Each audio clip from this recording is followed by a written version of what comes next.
هو الذی خلق لکم ما فی الارض جمیعا، وہی اللہ ہے جس نے زمین میں ہر چیز تمہارے لیے پیدا کی ہے. یعنی یہ سب کچھ انسان کے لیے پیدا ہوا ہے. ایک ویسے وہ ضعیف روایت بھی ہے نا المستدرک الحاکم میں نبی الاسلام کے بارے میں کہ اگر میں تجھے نہ پیدا کرتا تو یہ کائنات پیدا نہ کرتا. اصول محدثین پہ روایت صحیح نہیں ہے، لیکن پرنسپلی یہ بات درست ہے کہ زمین و آسمان یہ سب چیزیں اللہ نے انسان کے لیے پیدا کی ایز اے اسپیشیز. سورہ ہود میں بھی آتا ہے، اور اس لیے کہ لیبلوکم ایکم احسن عملا. سورۃ الملک میں بھی آتا ہے تاکہ تمہیں آزمایا جائے کہ کون تم میں سے اچھے اعمال کرتا ہے. تو یہاں پہ بھی اللہ تعالیٰ ہمارا ہے کہ ہم نے جتنا کچھ زمین میں سب کچھ انسان کے لیے پیدا کیا. اور دیکھیں سر، ہر چیز انسانیت کی خدمت میں لگی ہوئی ہے. آپ کسی چیز کا ذکر کریں، ہم آپ کو سائنٹیفکلی پروف کریں گے کہ وہ انسان کی خدمت میں. سورج انسان کی خدمت میں ہے. سورج کی تپش کی وجہ سے سمندروں کا پانی ایویپوریٹ ہوتا ہے اور وہ بارش کی شکل میں ہم پہ برستا ہے. گلیشیئرز کی فارم میں برف باری ہوتی ہے پہاڑوں کے اوپر، اور وہ سٹوریج ٹینک ہیں اللہ کے. ورنہ سمندر سے اگر آپ کو یہاں پانی لانا پڑے 1000 کلومیٹر دور تو مصیبت نہ بن جائے. تو وہ فری میں وہاں سے پانی پہنچ رہا ہے شمالی علاقوں میں، وہاں پہ گلیشیئرز، اور پھر اسی سورج کی تپش سے وہ گلیشیئر پگھلتے بھی ہیں. اگر آپ کو گلیشیئر پگھلانے پڑ جائیں تو کتنی انرجی چاہیے. آپ کے تو گھر کی گیس نہیں روٹی پکانے کے لیے پوری ہو رہی، ان گلیشیئرز کو کون پگھلا سکتا ہے؟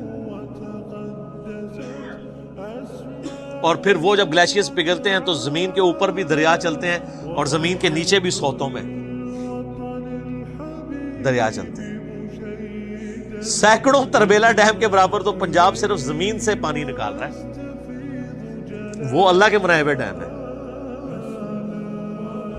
اچھا، پھر اس پانی کے ذریعے فصلیں اگ رہی ہیں. فصلیں نہ اگیں جانور نہیں کھا سکتے، ہم نہیں کھا سکتے، نہ جانور زندہ رہ سکتے ہیں، نہ ہم زندہ رہ سکتے ہیں اگر پانی نہ ہو اور اگر سورج نہ ہو. دنیا میں ہواؤں کا چلنا، موسموں کا بدلنا، ہر چیز ڈیپینڈنٹ ہے سورج پہ. صرف سورج ختم ہو جائے نا، خود بخود ساری زندگی روئے ارض سے ختم ہو جائے گی، کیونکہ پودے اپنی خوراک ہی نہیں تیار کر سکیں گے. جب پودے مر جائیں گے جانور بھی مر جائیں گے، تو انسان کیا کھائے گا؟ مٹی کھا کے زندہ رہ سکتا ہے؟ ختم. تو اللہ تمہارے زمین میں ہر چیز میں نے تمہارے لیے پیدا کی ہے، اور اس میں امپلائڈ ہے کہ تمہیں اپنے لیے پیدا کی ہے. وہ آگے چل کے پھر دعوت آ جائے گی کہ یہ جو پریویلیجز ہی نہیں صرف دے دیے گئے ہیں کہ لو جی جناب یاشی کرو، نہیں، اس کے اگینسٹ میں کچھ ڈیمانڈ بھی کر رہا ہوں. سورہ ذاریات میں تو کھل کے مضمون ہے نا، وما خلقت الجن والانس الا لیعبدون. ہم نے جنوں اور انسانوں کو نہیں پیدا کیا سوائے اس لیے کہ وہ ہماری عبادت کریں. ہمیں مانے نہیں، صرف عبادت کریں. اور عبادت کا مطلب ہے اللہ کو ماننا اور اللہ کی ماننا، ٹوٹل اوبیڈینس. ثم استوى الى السماء، پھر اللہ تعالی آسمان کی طرف متوجہ ہوا یا مستوی ہوا. فسواہن 7 سماوات، اور پھر آسمانوں کو 7 آسمان بنا دیا. وَهُوَ بِكُلِّ شَيْءٍ عَلِيمٌ، اور وہ ہر چیز کو اپنے علم کے ذریعے گھیرے ہوئے ہیں.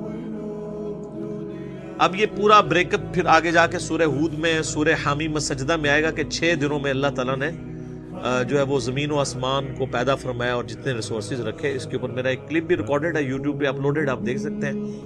آج میں اس بحث میں نہیں پڑھوں گا.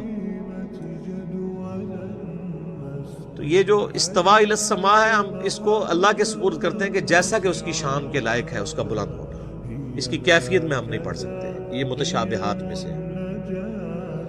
اب میرے بھائیوں، ہمارے ماں باپ کا ذکر خیر شروع ہوا چاہتا ہے یہاں سے.